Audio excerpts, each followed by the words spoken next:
Merhaba düşünce yolcuları. Felsefenin o derin sularına dalmadan hemen önce bu serüveni birlikte sürdürebilmemiz için Kitap Felsefe kanalına abone olduğunuzdan emin olun. Hadi başlayalım. Bugün masamızda sadece bir kitap yok. Bir filozofun not defterini aralıyoruz ve düşünce tarihinin en temel, en sarsıcı sorularından birinin peşine düşüyoruz. Şimdi, zihninizdeki her şeyi bir kenara bırakın ve şu soruya odaklanın. Ya zaman, içinde yüzdüğünüz bir nehir değil de, bizzat varlığınızın ta kendisi ise? İşte bu soru bugün bizim pusulamız olacak. Tamam, şimdi konunun derinine inelim.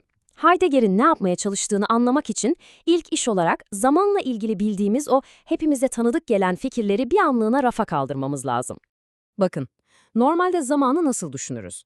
Sanki hepimizin dışında evrensel bir saat tik-tak işliyor, biz de bu saatin ilerlediği bir koridorun, bir kabın içinden geçip gidiyoruz, değil mi? İşte Heidegger geliyor ve bütün bu resmi tersine çeviriyor. Diyor ki, hayır, zaman dışarıda bir yerde değil, zaman bizim varoluşumuzun yapısıdır. Yani biz zamandan ibaret varlıklarız. Ve işte bu alıntı her şeyi özetliyor aslında. Heidegger'e göre doğadaki nesneler bile öylece bir zamanın içinde durmuyorlar. Biz onlarla karşılaştığımızda bunu ancak ve ancak kendi zamansallığımız üzerinden yapabiliyoruz. Yani kendimiz olan o zamanın içinden bakarak. En can alıcı nokta şu, biz sadece zamanın içinde yaşamıyoruz, biz baştan aşağı iliklerimize kadar zamansalız. Peki Heidegger'i bu kadar radikal bir fikre iten şey neydi? Şunu bilmek önemli. Bu kitap aslında 1925 yazında verdiği bir dersin notları. Yani biz, büyük bir felsefi arayışın tam ortasındaki bir düşünürü adeta iş başında izliyoruz. Çünkü Heidegger'e göre modern felsefe en temel soruyu unutmuştu. Varlığın anlamı nedir? Bakın, her şey için vardır diyoruz, şu masa vardır, bu fikir vardır, ben varım. İyi de bu olmak, bu varlık dediğimiz şeyin kendisi ne anlama geliyor? İşte felsefenin unuttuğu soru buydu. İşte tam da bu yüzden Heidegger yüzünü zamana çevirdi. Çünkü anladı ki varlık denen o kadim gizemi açacak anahtar zamanın kendisiydi. Bir şeyin olduğunu veya olacağını söylememizi sağlayan şeyin zaman olduğunu fark etti. Yani varlığı anlamak istiyorsan önce zamanı anlamalısın.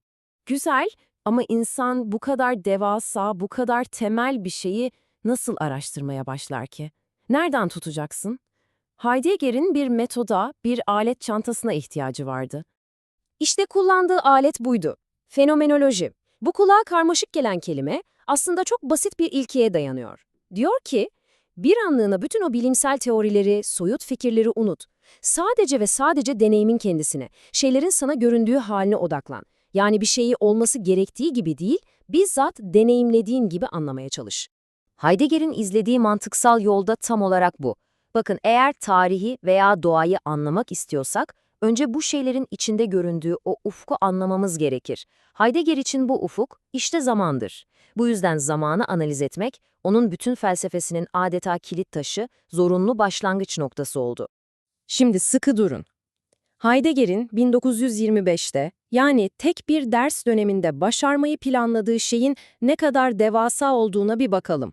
Heidegger, öğrencilerinin karşısına çıkıp adeta felsefeyi tek başına yeniden kuracak 3 bölümlük inanılmaz iddialı bir plan sunuyor. Önce zamanı doğrudan analiz edecek, sonra bütün felsefe tarihindeki zaman anlayışlarını inceleyecek ve en sonunda da tüm bunları birleştirip varlığın anlamını çözecekti. İnanılmaz bir hedef. Ve işte işin ilginç yanı, bu planı asla bitiremedi. Bu devasa görevin zorluğu o kadar fazlaydı ki bu 3 bölümlük planın sadece ilk kısmını, onu da tam olarak değil, tamamlayabildi. Ama sakın bu bitmemiş projenin bir başarısızlık olduğunu düşünmeyin.